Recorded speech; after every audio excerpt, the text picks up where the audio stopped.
All right, folks, good morning. This is John Decker, the Director of Community Services at Alta California Regional Center. Thank you for joining us for Coffee with Community Services. It's 11:03. We've got about 48 people on right now, and we've got a number of different items to go over with you. We've got some of our staff here today. So I see Marty, good morning, and Shirley, and I see Cindy and Heather of our community services specialist, our emergency coordinator. We have Hewitt here as well. Good morning, Hewitt. And Jason, another one of our specialists. Good morning. And our specialized services and supports manager, Jordan. And Gino Nessie, another one of our managers in CSS, is along with Olivia.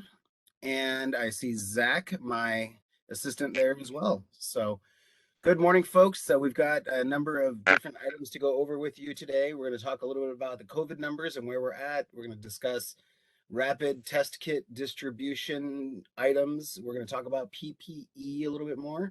We're going to discuss upcoming DDS meetings.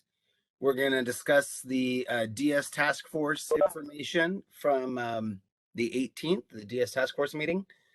Olivia is going to provide us an update on the rate study and Alta's activities related to that. Jordan's going to give us an update on our multifamily housing project, Marisol Village, and our public meeting that we just held. And then Jordan's also going to be sharing a little bit more later about special incident reporting as well. So first, I will say many of you would notice that you got messages indicating that our EVV discussion is not going to be held today. And there was a couple reasons for that, why we postponed it until next week. First off, is we will be sharing with you that there is an upcoming stakeholder meeting being held with DDS early next week. And by postponing this meeting for a week, we will actually have DDS with us. So DDS is going to join us for our Coffee with Community Services next Friday to help answer your questions about the electronic visit verification. Again, we know that this does not apply to all of our service providers, but because it does cross so many different types of services, service codes, we think it's valuable information. We wanted to make sure that we brought it here. We're also going to be inviting our client services managers, which I will say I see Heidi has joined us from our Death Valley office. Good morning, Heidi. And we also have Dee Dee as well, who has joined us, another one of our community services specialists. So that's the plan for next week, is to try to have as much assistance as we can give you as possible in trying to understand EVV. So in one moment here, I'm going to shut down my emails because I just keep getting emails popping up. It gets a little distracting. So again, there was a notice that went out next Friday, same time, same link, but we will have DDS with us so that we can provide you with a little bit more detailed information. I will say, just as a prep, for those of you that feel like you're behind with EVV, haven't got your company signed up, not really sure exactly how it works. There's a whole lot of other service providers just like you throughout the state of California. So we've heard that less than 25% of service providers have signed up completely to participate in it. So again, we'll talk about that at length. I believe it's going to be Jennifer Parsons from DDS who will be joining us next Friday to talk about this. And let's see here. So next up, just to kind of talk with you about our COVID numbers and where we're at with that, we have continued to see an ongoing number of really high cases daily that we're having to report. So again, we're in a position where we're reporting, like 27, 30 or more cases sometimes in a day. And this is certainly having a large impact on our service providers as well, because we have many DSPs that we are receiving reports of positive cases. One thing that is encouraging is that we have so many folks vaccinated, so many staff that are vaccinated, so many clients that are vaccinated, that we're still having folks hospitalized, but for the amount of numbers of folks that are testing positive, I think our hospitalizations are doing well. So again, a lot of this also, I don't want to say we don't know the full number just because of the challenges related to testing, but certainly the more and more we test, we're finding out about it. Some of you were aware, and we've had discussions that we were able to get test kits from the County of Sacramento public health officer. They released about 18,000 or so test kits to us uh, week before last, or last. I guess it was just last week. My goodness, the longest week ever. But I guess it was just last week, and with that, we were able to have some real rapid distribution that was being done while we were holding this meeting. Actually, last week. Since then, we've had about 100 more providers, and probably, well, not probably, exactly 58 more providers from Sacramento County that have requested additional COVID-19 rapid test kits. So I put a request in, an order in, whatever you want to call it, this morning with Sacramento County Public Health, requesting with all the names and the amounts that folks need, with the hope that we can get that, supply in. I even indicated that Hewitt or I would go pick it up next week if we need to down there at Sacramento County Public Health. So we'll do our very best to try to get some more test kits in and be able to start distributing them. We've again had fantastic success with the STEP agency and with UCP and with in Alliance and on my own, and being able to get those out into our community as quickly as possible. And some of you have had the fun of even having me run them out to your car out the front of our office. Or I know that we've been having our service coordinators and our managers that have been delivering some.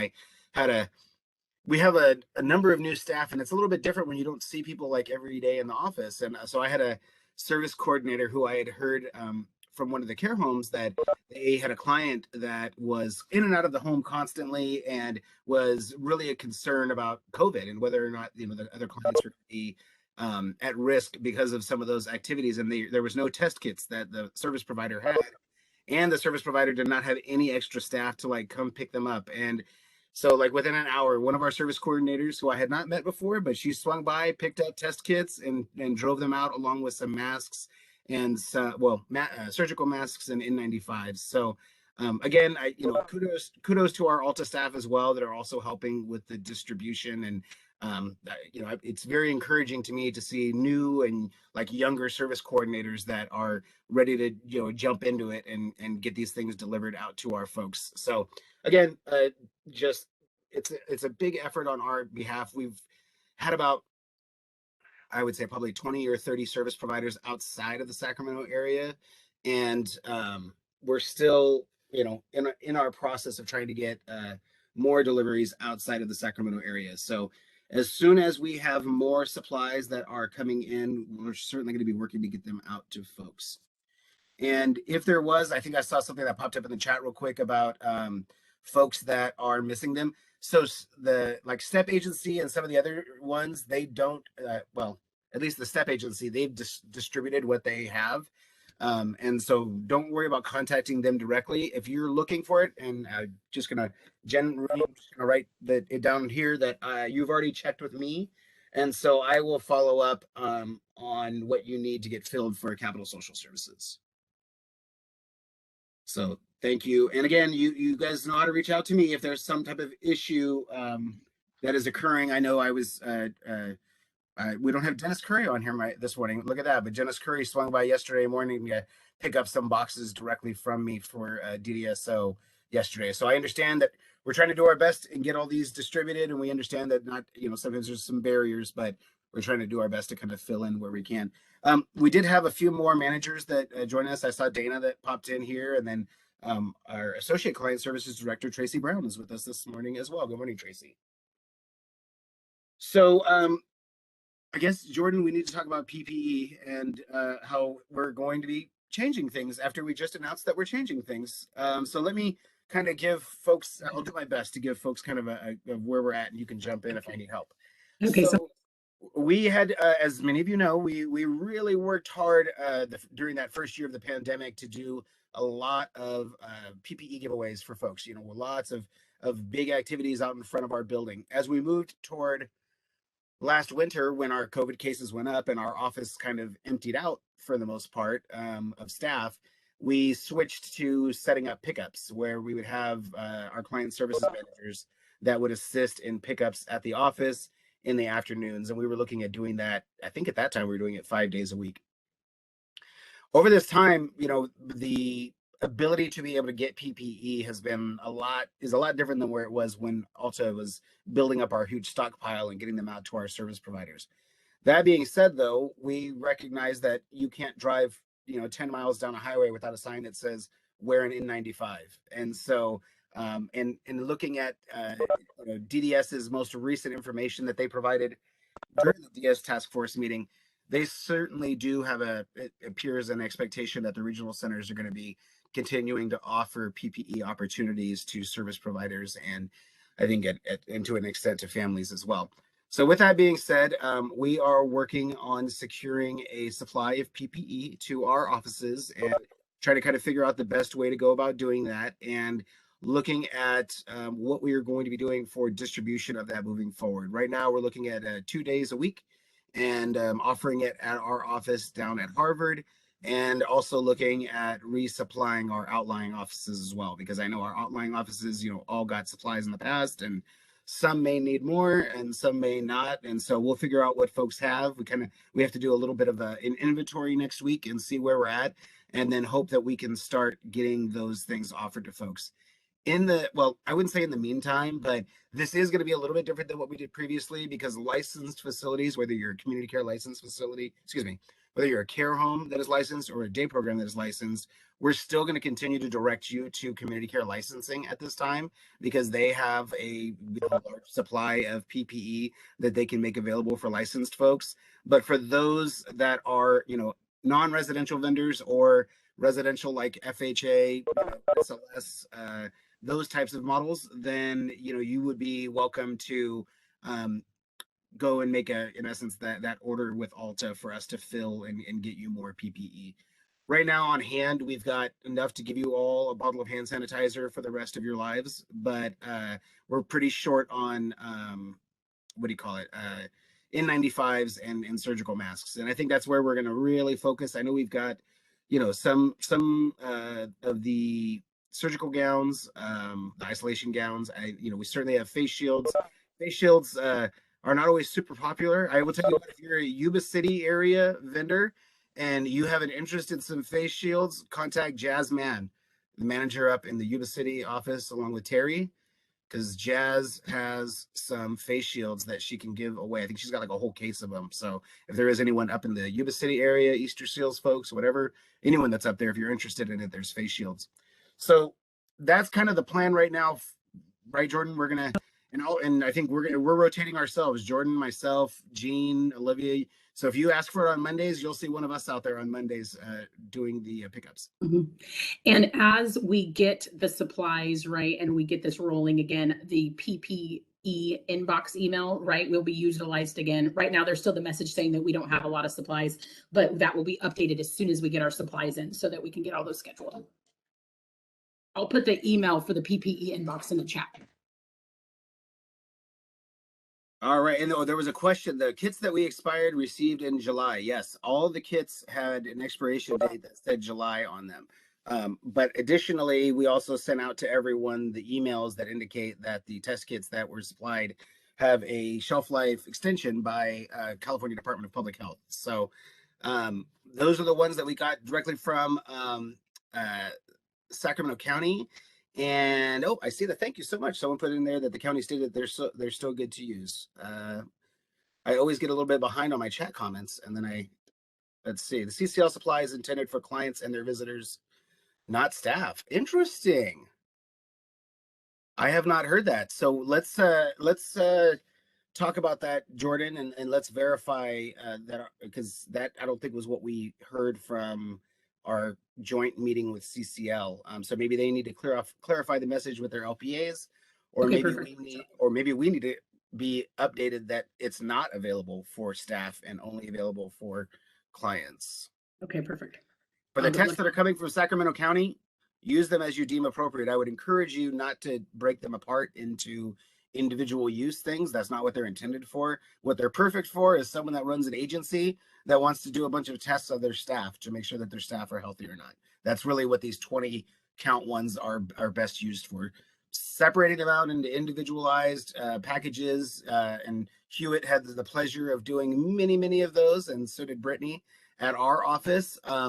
it can get confusing for folks, and is not what these were intended for. They're intended for, you know, companies like us to distribute things like this. And again, that would be how I would recommend using these ones. And how we have done it for our survey is, you know, we want to know what your 4 week supply is, you know, to be able to test folks. And so we turn that 4 week into supply, whatever you said you wanted. Like if you wanted 96 tests, then we requested 5 boxes of tests for you from the county. So that way we had 100 tests to distribute. So again, that order went in this morning, and we will wait and hear from Sacramento County to see what they are able to do for the test kits. But for PPE, I don't think we have any other. Isabella told me it was for staff only. I am confused. Yeah, so I'm going to get clarification on that, and then we'll be able to update you guys next week. Okay. Maybe we need to clarify what our community services specialists are letting folks know as well. So to get the PPEs, we need to schedule for pickup. Do we still need to contact our LPA? So what I will tell you is I would encourage you for whether it's yeah, so for PPE, we'll need to schedule pickup. We'll do that through our email, but let's get clarification for you all. Because again, what we're hearing in this meeting is a little bit different than what we heard in the CCL meeting. And maybe, I mean, I think Michelle was in there with CCL, and I know some of our other staff were in there. Does anyone else recall that this was supposed to be limited only to staff and that these test kits were not supposed to be used? Excuse me, I apologize. The CCL supply is intended for clients and their visitors, not staff. Got a little confusing there. So the CCL supply of PPE is intended for clients and visitors and not staff. I don't know that that was the same message that we heard during the CCL meeting. I think we were under the impression that it was available for staff as well. So we'll get clarification on that. Michelle, do you recall that discussion? Okay. I mean, I'm on the same page that it was available for the facility, Everyone. which would include everyone. Yeah. Yeah. So let's get that figured out, and maybe one of our CPP folks that works with advanced kids would be willing to reach out to that LPA too, Jordan. Yeah, sounds good. I'll have To that done. call us, excuse me. I apologize. Okay, okay, now I'm getting test and PPEs in the, okay. It was the test kits, not the PPE. Okay, so you're saying that CCL is saying to give Tanya and Alia, you're going to have to unmute yourself and let us know exactly now, because I'm a little confused. Sorry. Yeah. So I was talking to one of our LPAs yesterday because we unfortunately are dealing with significant outbreaks. And he set us up for 2 of our license settings to pick up the test kits on Monday, the antigen tests. And he was very specific that these are intended for the clients and the new visitor pin. And they're not for staff. I mean, he was incredibly specific. Okay. Thank you for that. And I guess at this point, I can share that there is a statewide effort going on to try to get test kits out. You guys are familiar that there's a federal effort, right? That we have advertised already widely about being able to get 4 test kits for your home that are sent there, which I understand does not necessarily meet the needs of businesses that are trying to test their staff to keep our community safe.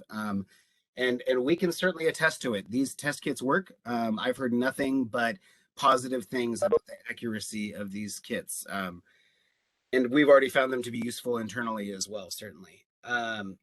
So let's Jordan, we can or I guess and Michelle too, all of us, we can follow up and get clarification from CCL about what their plan is specifically for test kits that they are planning on distributing. But as it relates to PPE, my understanding is that PPE is available for them and through them. Perfect. Okay. Very good. So I'm going to move on to something else right now, which is I'm going to talk about the DS task force meeting that occurred with DDS. And so I'm going to I typically will talk about these things because we have a lot of people that attend this meeting. Like right now we have 81 people attending, which is like more than double that typically attend our provider advisory committee meetings. And so I really want to make sure our community is like really aware of how to be in tune and find out information about what's going on with our service system. So I find that the easiest way to do this is to look at the updates that are frequently coming from DDS. And we know that there was a DS task force meeting, and I was only able to hang for about a half an hour of it. And so I will share with folks, first of all, where you can find the information from it, which is at DDS's website. You go to the DS task force link. And with that DS task force link, you can look up past task force meetings, and you can see what the agenda was, what the presentation is, even a link to the recording. So what I want to share is the information that's here in their PowerPoint, because there is great information in here, which I think is important for you guys to take a look at. And this would be me encouraging you to go in maybe later and watch the meeting recording, so you can hear directly from the executive staff at DDS explaining what they feel are the most important things that are going on in our community. And Kelsey Rainey, I forgot to say good morning to you as well. I see you there, another one of our community services specialists. So for the presentation, as I was just as I just had it up on the screen, you can see the agenda that they have here, as well as the information that I was just talking about, which is the opportunity to order free at-home testing kits. Has anyone already done it? Has anyone put an order in already? Okay. This is going to be a little tricky, but we're going to see how this goes. Can someone promise that they'll email me at jdecker@altaregional.org when their test kits come in? I would love to be able to share, because I'm in meetings with you guys like every day. And if I could start sharing that these are coming in to folks, I think like we have a lot of service providers that are in a really tough spot right now, and any little bit of making it easier is helpful. So if you guys hear about it, you get one in from the mail, please just shoot me a little email, jdecker@altaregional.org, and just let me know that it came in. Thank you very much. Thank you very much. Yeah. All right. So PPE again, and this is in line with what Jordan and I just presented, and is that the department has made it clear that if you have PPE needs, you need to be reaching out to your regional center. And so we already talked about kind of what our plan is to reinstitute PPE deliveries. Well, PPE pickups, possibly deliveries to people. And again, it's certainly in line with what DDS is looking for and wanting us to reach out to our locals, public health, which we already have great relationships with those folks, or OES, or if there's not anything in the Sacramento area, to reach out to DDS, which we certainly know how to do that. Heather Hollingworth has been a champ driving a truck out to Sonoma Developmental Center with a trailer on the back, her and Dee Dee, so that they can pick up boxes upon boxes upon boxes of PPE for us in the past. We're going to try to not do that if at all possible, and try to get it delivered like we used to, because that seems to work out a lot better for us, a little bit easier on our staff as well. So in this, they also went over the budget and talked about and I love little things like this because it graphically represents just how much larger remember when we hit 10 billion, or we were talking about like 8-9 billion? Like, I feel like that was just 2-3 years ago. And we're at 12.4 billion now for the upcoming, and looking at the caseloads. I mean, look at regional center caseload. So this is the idea. Some of you can tell me if I'm wrong about this, but this is where they think we're going to be at, like by the end of the fiscal year, I believe, as far as the number of people, which is just huge, that are served by regional centers. So not only is there, additional funding to serve all of these folks, but then many of you are aware of some of the special funding that is available for different policy type information from the department. American Rescue Act plan, the money for that has been approved finally, and they give again an overview of that. They also talked about the overview of the funding that's going towards the regional centers. Again, I'm not going to get into all of this stuff because we already gone over it a couple times previously. Again, I noticed 18.2 million for a warm shutdown, and I know a lot of that's going to go to Sonoma Developmental Center. That's a tough one to wrap my head around. Continuing to to pay additionally for maintaining some of those places. But there's discussion about the self-determination program as well. Talked about how enrollment is just creeping up and up and up and up. And I think those are the same, I think we might have a similar trend at our regional center as well, as more and more of our clients are having opportunities to complete their enrollment in self-determination. And again, you can see some demographics of folks for self-determination as well. Information about Katie Hornberger's new position at, here it is, as the ombudsperson for self-determination. And then they go into the upcoming meetings. So Regional Center Measures Group was yesterday. There's the employment work group that's starting up next week. I mentioned about postponing the EVV meeting that we were going to do today and postponing it to next Friday. And honestly, that's so that me and maybe some of you can attend this EVV monthly stakeholder meeting and see if we can get some, good up-to-date information from the department. And then, as we mentioned, next Friday, so a week from today, we're going to have Jennifer Parsons from DDS, who's going to be here in this meeting, helping explain EVV to all of you. And again, we're going to be inviting our community services specialists and our client services managers as well. If they want to know a little bit more about EVV, this will be a great opportunity for that.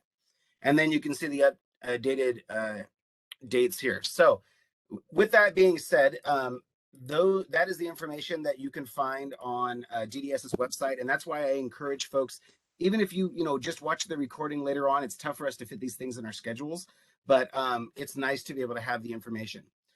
Again, DDS's website, on the front page, we've shared with folks before where you can get information about these upcoming meetings. We did say during our last Coffee with Community Services that we are dedicated, that during this budget cycle, when we learn of upcoming budget hearings, we will share that information with you as service providers, so that if you want to watch the public hearing, if you want to, do a comment, whatever it may be, we want to make sure that our service providers are aware of it. And the part of the reasoning is there's just so many changes that are going on right now, and the state of California is putting unprecedented amounts of new money into the system to accomplish a lot of different strategic policy goals. And they need the pragmatic input of service providers, if that makes sense to you guys. Like, they need to know from you all the best way to implement these changes that are going to impact you as service providers, business owners, and the people that work most closely with our clients. So, your value to us at the regional center is, should not be questioned, because we love hearing the input, and we learn as much from these meetings as, you guys, hear from us. Your guys' discussions about needing test kits and how dire things were during our Coffee with Community Services is really what pushed us towards trying to get this big distribution done with the folks from Sacramento County Public Health. So we just want you involved with these types of issues. So we will make sure that we provide you the information of when there are upcoming hearings. There's going to be hearings, in multiple different phases of the budget. And again, we're just at the very beginning with the January budget, but there is already a lot in there to be, I think, very encouraged about. All right, let's see. I'm going to jump in the chat real quick before I go on to my next topic here. Cindy received an email to expect delivery by this Monday, and you put your order in on January 18th. Was that the first day? Was the 18th the first day? Yeah? Okay. Okay, so January 18th. I hope that this works out well. I hope that people are at least able to get these ones in, and I hope that there's a lot more to come, especially for you all as service providers. So we had the DS task force meeting, and I will say the rate study has been on the mind of a lot of folks. One area of discussion that I have heard in a number of meetings over this last week is a push for the rate study to, in essence, be implemented faster. So, we know that we're looking at a quarter increase of the rate study in April's billing. So when you submit your guys' the beginning of May billing, if all the rates are updated, then, we should be, good to go. So, I'm going to have actually Olivia. Why don't I have you get into the rate study a little bit more, explain to them kind of where we're at with it. I'm very pleased. I'm familiar kind of where the progress is going amongst around the state as it relates to these, and I'm pleased to see where we're at. And so I'll have Olivia give us an exact update on this. Thanks, John. Good morning, everyone. So we have recently received our batch 4. So our accounting department is doing their piece of that, and our community services department is working on batch 3. We have gotten lots of questions about if we didn't reach out to a provider to ask about what the spreadsheets were asking us. And that's because we have a lot of the information. We've recently learned that a lot of the regional centers sent out the spreadsheets to get the information from the providers. But we take a lot of time, and you guys know you write these really long program designs, and we work with you on ratios and stuff. So we have that information. And so the community service specialists reached out to you if they had questions or if something had changed. But otherwise, we already had that documentation, so we were able to fill out the spreadsheets. We received a couple back from batch 1 that there were some questions, but they were mainly vendors, what we call their courtesy vendorization. So they're vendors of other regional centers that we've been using. So perhaps our records and the vendoring regional center didn't match. So those were the questions that we received from batch 1. So I think, like John said, we're pretty happy with where we're at. And we're really just happy that we've been able to have all that information, and we didn't have to reach out to all of you to figure out what ratios were, what qualifications were, and things like that, because we have all that. So, but don't hesitate if you want to know what happened or what the questions were for your specific service code, reach out to your community service specialist. They can give you that information, and we'll go from there. I believe we're working on batch 3 and batch 4, so those will be turned in as soon as we can get those done, and then we'll keep moving along on the process, right, John? Absolutely. I think, one of the challenges that people are facing right now is, the courtesy vendors are becoming a user regional center of another regional center's vendorization. And some people are familiar that the way the rate study works is, if you provide supported living services in Sacramento, you may not have as high of a supported living rate in this new rate study as someone that provides those services in San Leandro or somewhere in the East Bay. So it's tough when you're using the same vendors, though, that are providing services. And typically we always try to mirror the rates of the other regional centers. So we did learn of a path of how to do this for new vendors. So I would love it if a bunch of you were new service providers for our regional center and you're already participating in these meetings, but I don't know if that's necessarily the case. But we did figure out that we are going to be able to provide all the information to DDS for our new vendors. And this is the first that our community services specialists have heard about it, because we're just learning about it. And so we will be providing that same information so that our new service providers are able to have those rates, as well available to them. Because as we vendor folks, we're still vendoring people at, in some cases, the top of whatever the median rate may be. But then those vendors that we're vendoring right now, wherever we negotiated it beneath the median rate, would still be able to qualify for the 25% increase that would bring them to where the rate study amount is, if that makes sense. So if we vendored someone just at $30 an hour, they would be able to get that, and the rate study says that it should be $40 an hour. They should be able to get that 25% increase between there. So they should be at that $32.50, if that makes sense. So that's encouraging, because we weren't exactly sure how we were going to go about updating all the new ones, and now we have a path. And DDS is doing a lot of, I think Jean Onesi had an opportunity to sit in on the office hours that are provided by DDS to answer questions about this.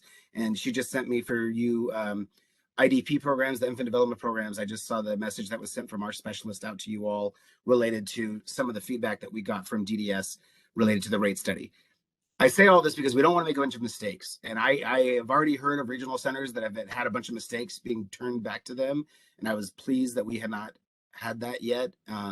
And so, again, we are very dedicated to this. This is a lot of work on behalf of our specialists, and maybe sending them all out to our service providers and hoping that they would come back at some point. But my understanding is that that's been pretty challenging, and to get those back from folks and done correctly. And the last thing we would want is that to impact your ability to be able to get your rate increase.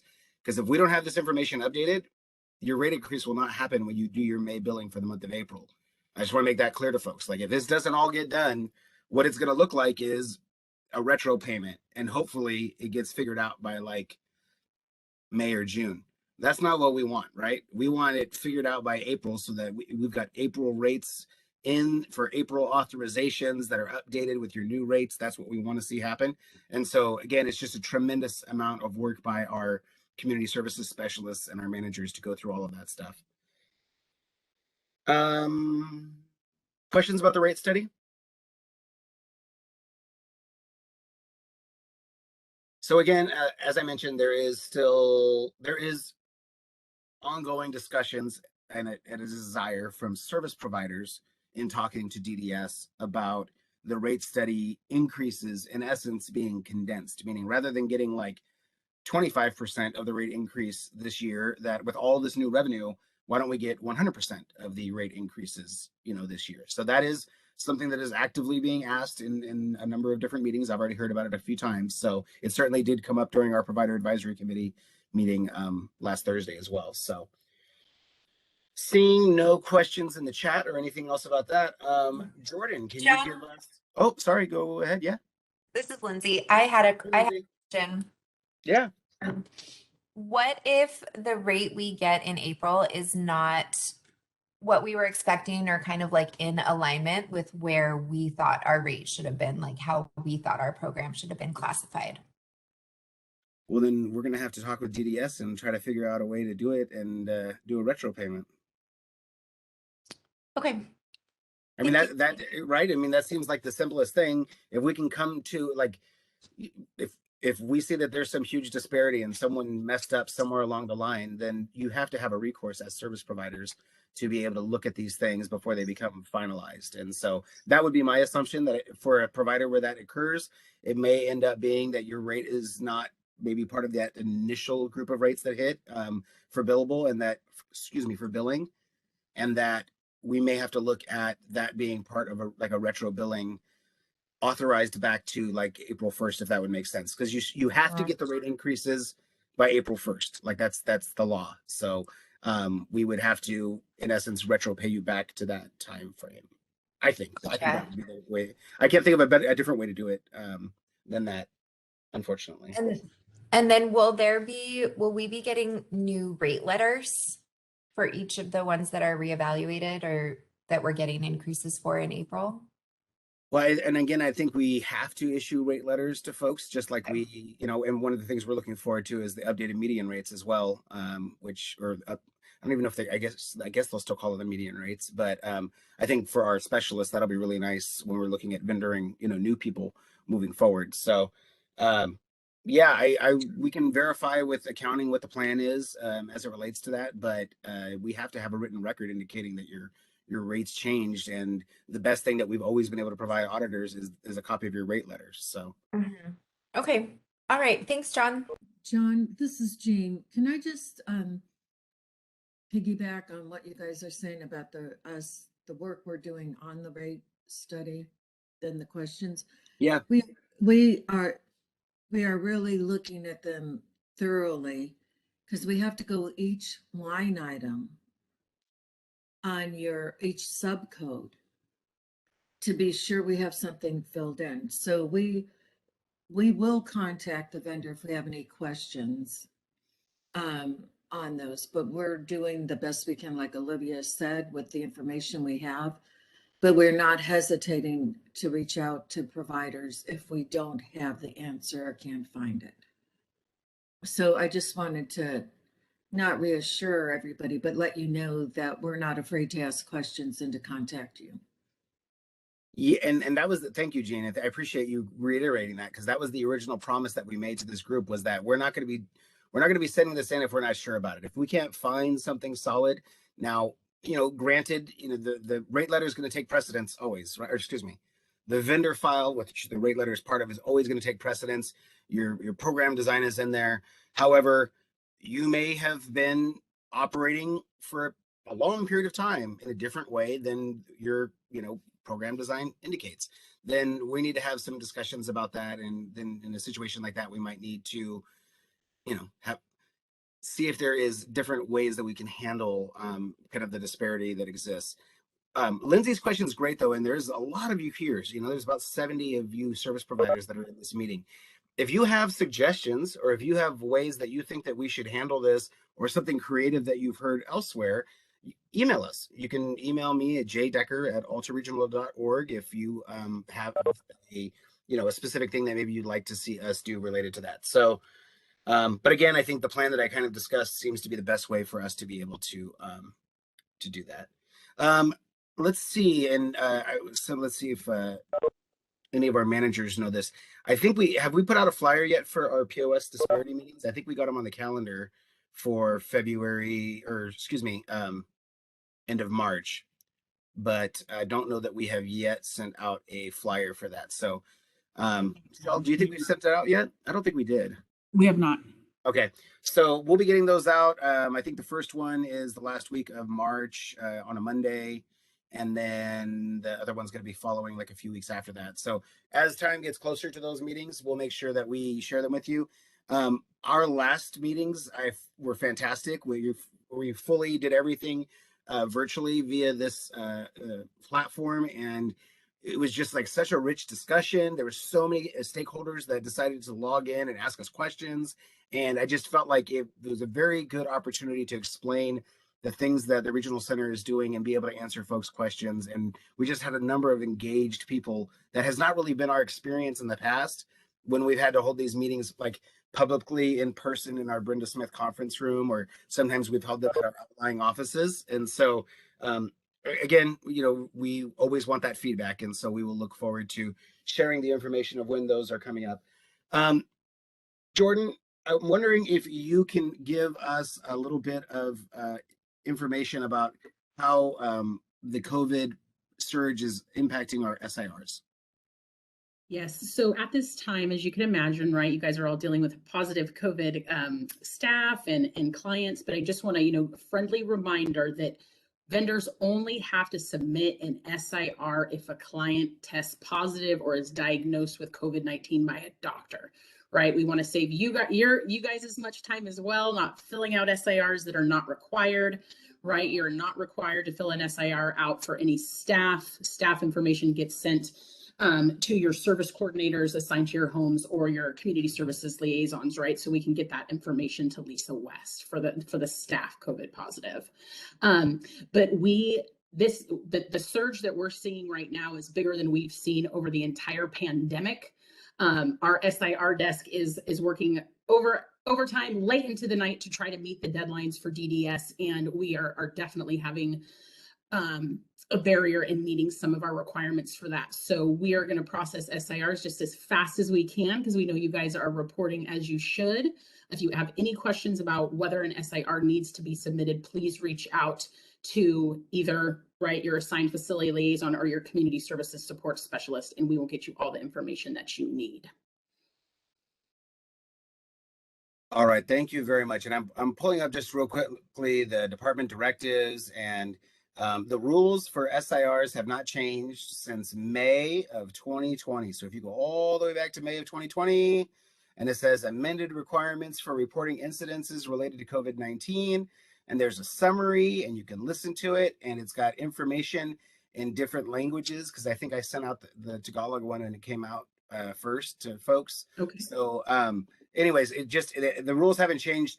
The challenge, again, as Jordan is indicating, is that when we have all this additional information being funneled through the SIR desk, they have to process every one of those SIRs, regardless of whether or not it's something it should be sent to the SIR desk. So again, as Jordan mentioned, if it is not something that is, a specific category that is required here for DDS reportable, then that would be a shared information email that you would be sending into the service coordinator instead. So again, here's the information, but the volume, we're having staff that are working until 9 at night processing special incident reports that are coming in. Granted, there's a lot that is, there's a lot of positive cases. So even in the perfect world where only the things that were reported were the things that needed to be reported, we still have just a huge volume of ones that are coming in. And many of you know Lisa West, our executive secretary, who's Lori's secretary, and it has been really challenging for her too, because she's required to do those reportings every day to the Department of Developmental Services. So one of the reasons why I like doing these meetings is because this is like every service provider has an opportunity to say like, hey, you haven't called me back yet, or I'm like waiting to hear from community services about something, and you can kind of put us on blast every single Friday if that's the case. So far I got Jen Rooney on my list of people that I need to follow up with. There we go. I got the thumbs up for that. So if there is anyone else that feels like there may have been an issue with the distribution, or like maybe they got an email saying they were going to get some test kits and then they didn't, like from me or from someone else, you're welcome to reach back out to me. Again, I got Jen Rooney down, but if other folks do, and just know that we're certainly trying to do our very best to be as responsive as possible. For our specialists, I just can't minimize the rate study stuff is a lot. In addition, we're trying to navigate some really challenging quality assurance issues with a real rise in cases of COVID-19 amongst our own staff and amongst service provider staff, how they do that. So I am going to ask now if anyone has any other questions while I hop over to the chat to see. Let's see. I believe there is supposed to be an appeals process. Yes. Any specific appeals process? Oh, look at that. Is in the FAQ. I don't think there's any specifics in there. Someone that read that, you want to unmute and let me know that there's no real specifics in there? It's not specific. They just talk about there will be a review period and it says when they become available. So Okay. It's very vague right now. Thank you very much. Yeah. So again, there was a discussion yesterday amongst the community services directors meeting from DDS that there's going to be more.